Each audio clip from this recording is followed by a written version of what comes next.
જય શ્રી કૃષ્ણ. તો આપણે જાણ્યું કે બલિરાજા પછી તો ત્રણેય લોકનો અધિપતિ બન્યો. શુક્રાચાર્ય કહેવા લાગે કે ભાઈ બલિ સાંભળ, જો તારે આ આસન સિદ્ધ કરવું હોય, કાયમ માટે જો તારે ટકવું હોય આસન પર, તો 100 અશ્વમેઘ યજ્ઞ કરો. આ યજ્ઞ કરવાથી ઇન્દ્રના પદ પરથી તમને કોઈ ઉતારી શકશે નહીં. બીજા બધા 100 અશ્વમેઘ કરે ને પછી ઇન્દ્રની પદવી મેળવે, અને આ બલિ ઇન્દ્રની પદવી મેળવ્યા પછી અશ્વમેઘ યજ્ઞ કરવાનો પ્રયત્ન કરે. 99 યજ્ઞો થયા ને 100મો યજ્ઞ એ નર્મદાના કિનારે પ્રારંભ કર્યો. આ બાજુ દેવ માતા અદિતિ રુદન કરવા લાગ્યા. દેવોની સ્થિતિ જોઈ કશ્યપજી પૂછવા લાગ્યા, શું થયું? કહે, મારા દીકરાઓનું સ્થાન બલિએ લીધું છે. મને એવો દીકરો આપો જે મારા પુત્રોની પદ સંપત્તિ પાછી અપાવે. ત્યારે કશ્યપજી કહે, દેવી તમે પયોવ્રત કરો. ઉત્તમ પયોવ્રતનો આદેશ આપે છે. ફાલ્ગુનશ્યામલે પક્ષે દ્વાદશાહમ પયોવ્રતઃ અર્ચયેદરવિંદાક્ષમ ભક્ત્યા પરમયાન્વિતા. ફાગણ સુદ પડવાથી 12 સુધીનું પયોવ્રત એ કરો તો તમારી ઈચ્છા પૂરી થશે. અદિતિમાએ પયોવ્રતનું પાલન કર્યું. પ્રભુ પ્રસન્ન થયા ને પ્રગટ થઈને દર્શન આપ્યા.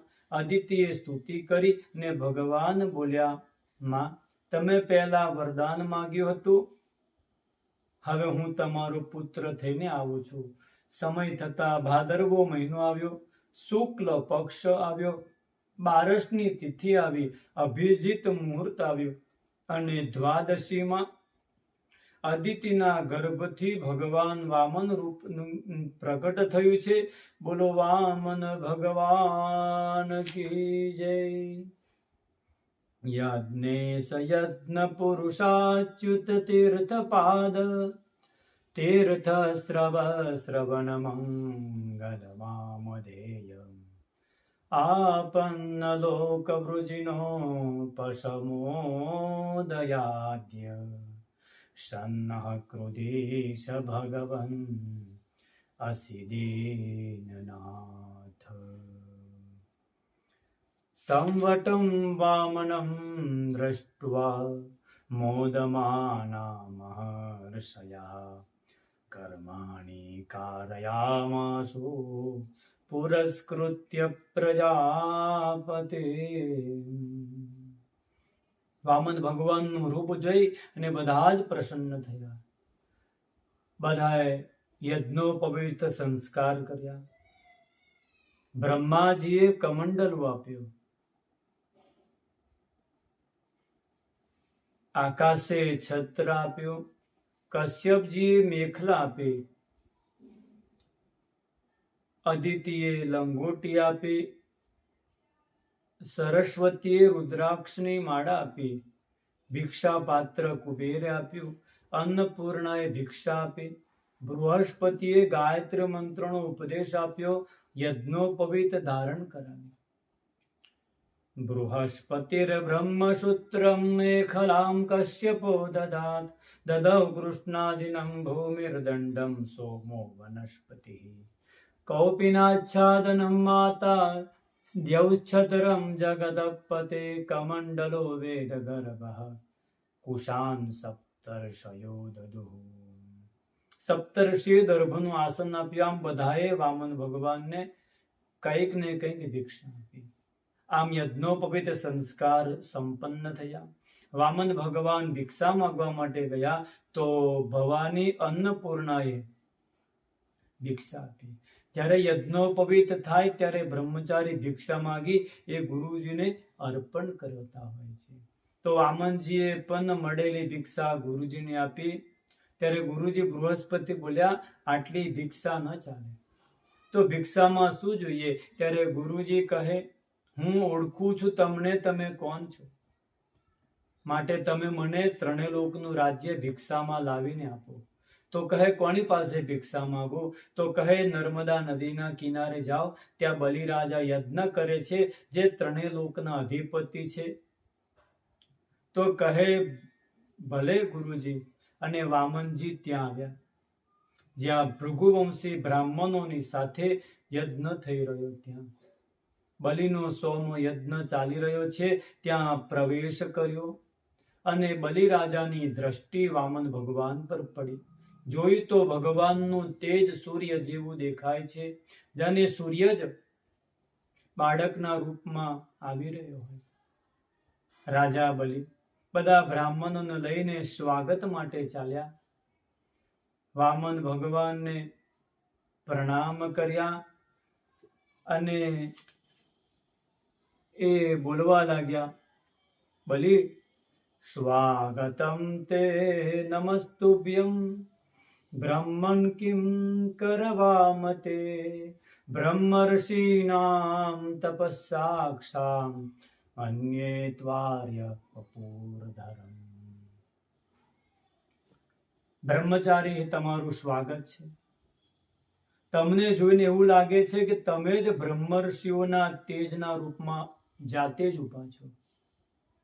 બ્રહ્મર્ષિનામ તપસ્સાક્ષામ. અને તમે આવ્યા ને તો મારા પિતૃઓ પણ તૃપ્ત થઈ ગયા. અદ્યન પિતરસ્તૃપ્તા અદ્યન પાવિતમ કુલમ. મારું કુલ પણ પાવન થયું. અદ્ય શ્રેષ્ઠ ક્રતુરયમ યદ ભવાનાગતો ગૃહાન. મારો યજ્ઞ પણ સફળ થયો. બોલો, તમારા મનમાં શું કામના લઈને આવ્યા છો? શું ઈચ્છા છે? સંકોચ વગર કહો. તમારી જે ઈચ્છા હશે એ હું પૂર્ણ કરીશ. જે ઈચ્છા હોય તે માગી લો. ભગવાન વામન કાંઈ બોલતા નથી. બલિ કહે, કંઈક માગો, હું તમારી શું સેવા કરું? યદ યદ વટો વાંછસી તત્ પ્રતિચ્છ મે ત્વમર્થિનમ વિપ્રસુતાનુતર્કયે ગામ કાંચનમ ગુણવદ્દામૃષ્ટમ તથાન્ન પેયમ ઉતવા વિપ્રકન્યા. શું તમારે ગાય જોઈએ છે? જાઓ, ગૌશાળામાં લઈ જાઓ. તમારે જેટલી ગાયો જોઈતી એટલે લઈ જાઓ. શું તમારે સોનું ચાંદી ઘરેણા જોઈએ છે? તો ખજાના ઉભા કરી દઈશ. જેટલું લેવું એટલું લઈ જાઓ. જો રહેવા માટે ઘર ન હોય તો તમને હું સુંદર ઘર બનાવી આપું. અને જો વિવાહની ઈચ્છા હોય ને તો સુંદર બ્રાહ્મણની દીકરી સુધી અને તમારો વિવાહ કરાવું.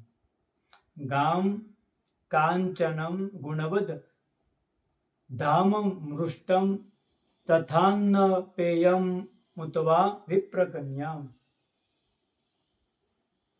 વામન ભગવાન હસીને બોલ્યા,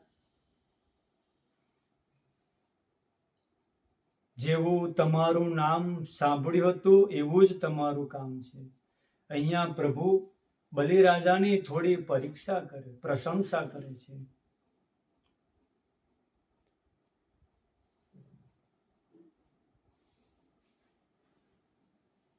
બોલ્યા, તમારા વચરો તમારા કુલ પ્રમાણેના જ છે. વચસ્તવૈતજ્જન દેવ સુનૃતમ કુલોચિતમ ધર્મયુતમ યશસ્કરમ. તમારું કુલ કેટલું મહાન. યતો જાતો હિરણ્યાક્ષશ્ચરન એક ઇમામ મહિમ પ્રતિવીરમ દિગ્વિજયે નાવિંદત ગદાયુધ. તમારા પૂર્વજ હિરણ્યાક્ષ જે આખી ધરતીને ઉઠાવીને ફરતા હતા. મહારાજ હિરણ્યકશિપુનું તો કહેવું શું, એ તો નારાયણે સંતાઈને યમ વિનિર્જિત્ય કુછરેન વિષ્ણુ સૂક્ષ્મોદ્ધાર આગતા. નારાયણે સંતાઈને મારી નાખ્યા, નહીં તો એના જેવો વીર કોણ. અને એમના પુત્ર પ્રહલાદ, એમના જેવી ભક્તિ, કેવી ભક્તિ. થાંભલામાંથી નારાયણે પ્રગટ થઈ કરીને બતાવ્યા. આ પ્રહલાદનો પુત્ર વિરોચન એ પણ એટલા મોટા દાનવીર હતા. બધી જ સંપત્તિ બ્રાહ્મણોને આપી દીધી. મોટા દાનવીર હતા, બધી જ સંપત્તિ આપી. અને તમે વિરોચનના પુત્ર બની છો. આમ પ્રશંસા કરે. ત્યાર પછી આગળ શું માગે છે એ આપણે સમજીશું.